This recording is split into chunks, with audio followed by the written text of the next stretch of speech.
होगा सच से सामना। आज दिखेगी कलम की ताकत।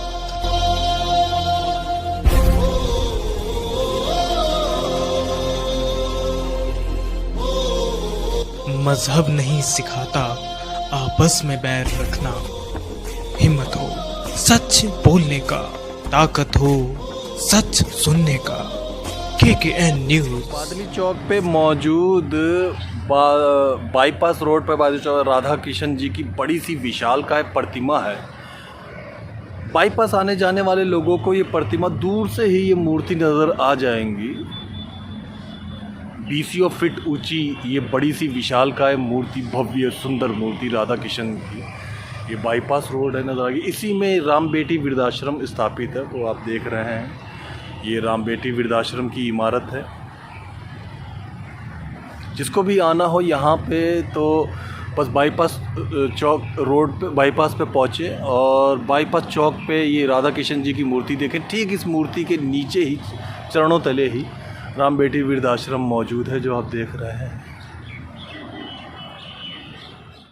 खबर के दर्शकों का स्वागत है, देशवासियों का स्वागत है, भारतवासियों का स्वागत है। दर्शकों, एक पुरानी कहानी है यूनान की। यूनान के एक मशहूर फिलोसफर से उसका शिष्य पूछता है कि सबसे कठिन काम क्या है। वो कहता है कि सबसे कठिन काम है बुज़ुर्गों को पालना, बुज़ुर्गों को साथ में रखना, क्योंकि बहुत बुज़ुर्ग हुए हुए लोग बच्चों की तरह हो जाते हैं, बुज़ुर्गी भी उनके ऊपर हावी हो चुकी होती है। ऐसे में उनको रखने के लिए बहुत संयम, बहुत शांति, बहुत ज़्यादा कंट्रोल अपने अंदर चाहिए होता है, सहन शक्ति। तो इसलिए वह सबसे ज़्यादा कठिन काम है। दूसरी बात, एक शिशु को तो उठा के इधर से उधर ले जाया जा सकता है, एक वज़नदार बुज़ुर्ग को लाना ले जाना भी बहुत कठिन कामों में से है, और साथ में धन का भी ज़्यादा खर्चा होता है। तो एक बुज़ुर्ग को पालना सबसे ज़्यादा कठिन कामों में से एक है। हम इस समय मौजूद हैं दिल्ली के बाईपास चौक पे राधा किशन मंदिर पे। मैं कैमरामैन जी से सिफारिश करूँगा कि कैमरा इस तरफ लाएँ। ये राधा किशन जी की मूर्ति आप देख रहे हैं ऊपर की तरफ। ये राम बेटी वृद्धाश्रम सेवा ट्रस्ट है। ये माता राम बेटी मानव सेवा ट्रस्ट है, जिसके अंतर्गत में इस समय में लगभग 35 बुजुर्ग शरण पाए हुए हैं। और ये इस आश्रम का प्रांगण है, और ये इस आश्रम के संचालक महानंद गिरी जी हैं, जो इस आश्रम को देखते हैं। ये इन्हीं से बात है। आपका बहुत बहुत स्वागत है गिरी जी। सर्वप्रथम दर्शकों को ये बताइए कि इस वृद्धाश्रम को स्थापित करने का विचार कैसे आया? देखो, कोई विचार आता नहीं है, ये तो परमात्मा की असीम कृपा होती है कि वो करवा लेते हैं अपने आप जी। सेवा कोई नहीं करना चाहता, सेवा की तो मजबूरी होती है कि करनी होगी जी जी। तो वैसे हमारी भी एक मजबूरी है।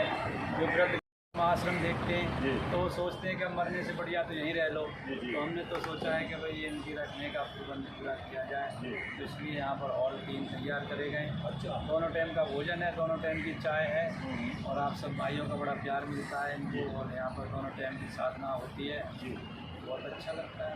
वर्तमान में कितने बुजुर्ग इस आश्रम में मौजूद है? इस समय 35 हैं।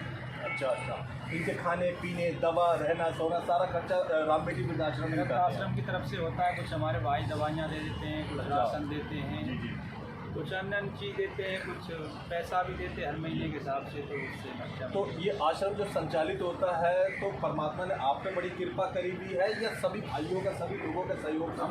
हम तो जानते हैं कि सभी वृद्धों पर कृपा की गई है। अच्छा, मैं तो माध्यम हूँ, बाकी मेरा तो कुछ नहीं है, मेरे तो शरीर भी अपना नहीं है जी जी। बाकी तो सब आपका बड़ा प्यार रहा है जी जी, जो आप मीडिया वाले जो सही खबर देते हैं, सही अच्छे लोगों से मिलवाते हैं, इसलिए अच्छा। पंडित जी, एक बात बताइए, सच्ची में सुकरात की जो मैंने आपको कहानी सुनाई कि कठिन काम आया था, कैसे संभाल पाते हैं आप एडजस्ट? लोग अपने घर के अंदर मैं देखता हूँ और दुखी होता हूँ। कई मतलब मदद करने मुझे जाना पड़ता है रोहिणी वगैरह इलाकों में, कि अपनी माँ को निकाल दिया, वो बेचारी सड़क फुटपाथ पे, बाप को निकाल दिया। आप 35 माँ बापों को पालोगे, कैसे ये कठिन काम करता है? ये तो परम पिता परमात्मा शक्ति देता है, जिसे उनको अपनी अपनी शक्ति देता है, बस करते हैं बाबा। कहाँ से आते हैं ये बुजुर्ग लोग आपके पास में? किस तरीके से आपको ढूंढते हुए आ जाते हैं? ये सभी जगह से आते हैं जी। राधा कृष्ण जी की प्रतिमा है यहाँ पर। अच्छा। उनकी बड़ी असीम कृपा है, वो जिसको सेवा देते हैं वो बुला लेते हैं। यानी कोई एक से सुन के दूसरे से आते हैं या लोग उन्हें भेज देते हैं, खाने वाले भेज देते हैं या वो खुद आपको ढूंढते हैं? खाने वाले भेजते हैं ज़्यादातर, और एक माता जी हैं उनको कोई नहीं रख रहा है जी। उनका फ़ोन आया तो आज तो 4 बजे तक का टाइम का आने वाली होंगी शायद। जी आएंगी तो हम दिखाएंगे आपको जी। कैसे रखें। अच्छा पंडित जी, हमने 2-3 और वृद्धाश्रमों के अंदर देखा, वहाँ के संचालकों से जो उनके अनुभव में पता चले, जीते जी तो वो लोग आपके आश्रमों में छोड़ देते हैं या अपने माँ बाप को सड़क पे से निकाल देते हैं। मरने के बाद संतानों को याद आता है अरे हमारे बुजुर्ग मर गए फलाने का, तब वो इधर से उधर चक्कर काटते हैं। ऐसी कुछ घटनाएं भी घटती हैं? ऐसी घटनाएँ घटती हैं। अभी हमारे यहाँ पर 1 जनवरी के आसपास 2 बाबा जी और 1 माता जी ख़त्म हो गए जी। अब उनके बच्चों को पता लगा तो वो आके यहाँ पर भाई उनके मृत्यु सर्टिफिकेट दे दो, हम उनकी संपत्ति नाम करवाएंगे या उनके नाम की जो पेंशन होती है वो लेंगे। तो ये कई प्रकार की समस्याएं हैं जो झेलनी चाहिए।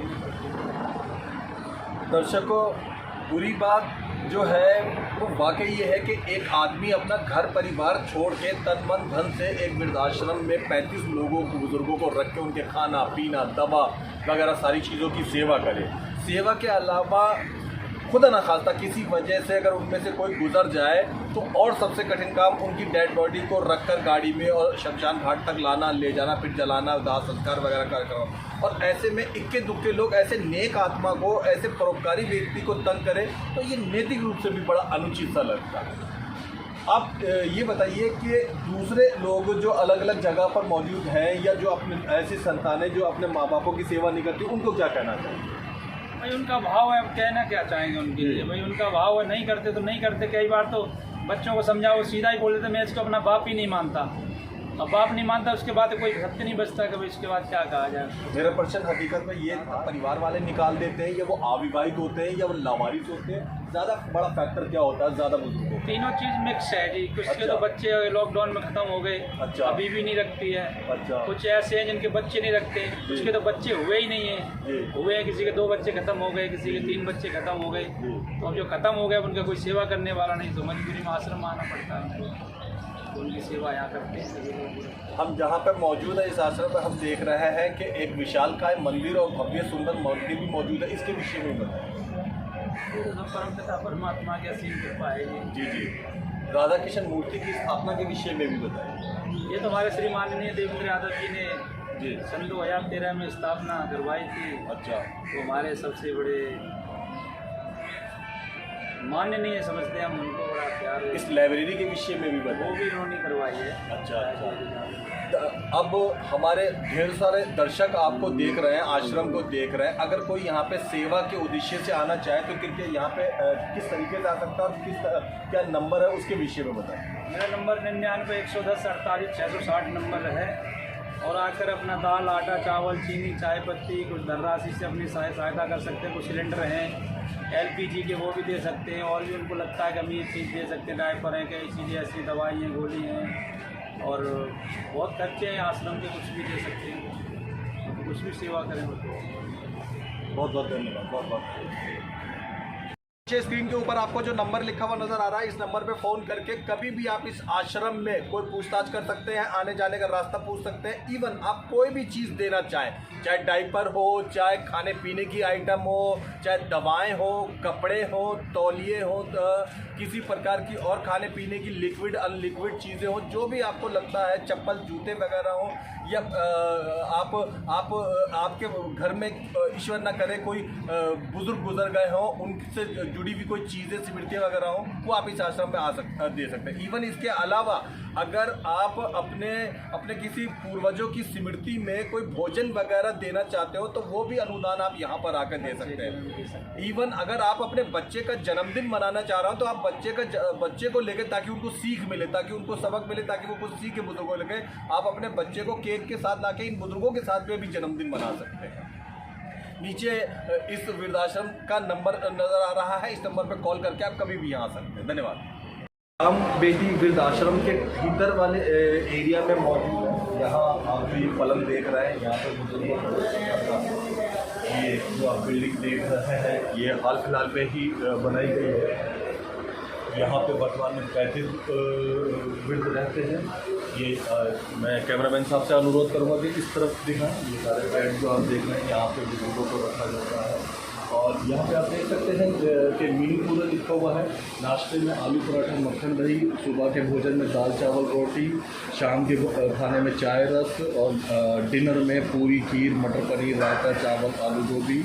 और भोजन का समय भी लिखा हुआ है, सुबह 8 बजे, दोपहर 12 साढ़े 12 बजे, शाम 4 बजे और रात शाम को तकरीबन 8-9 बजे। अच्छा, और भी लोग आते हैं यहाँ पे और अपनी श्रद्धा अनुसार यहाँ पे भोजन काल होते हैं। और तो जो आप देख रहे हैं ये सब यहीं पे रहने वाले यहीं रहते हैं। पूरी व्यवस्था करी गई है, बेड है, तो पंखे लाइटिंग वगैरह सारी बनी वगैरह ये सब यहाँ पे निःशुल्क है। अलग अलग परिस्थितियों से और शिकार होकर यहाँ पर आए हैं। ये पीछे बाथरूम की व्यवस्था है यहाँ पे, ये सारे के सारे ये लोग आप देख रहे हैं यहाँ पर है। एक कमरा ये भी है। यहाँ पर भी ज़्यादातर बुजुर्ग है। यहाँ पर हम देख रहे हैं कि यहाँ पर लाइन पे लगा है महिला वृद्ध यहाँ पे ज़्यादा है।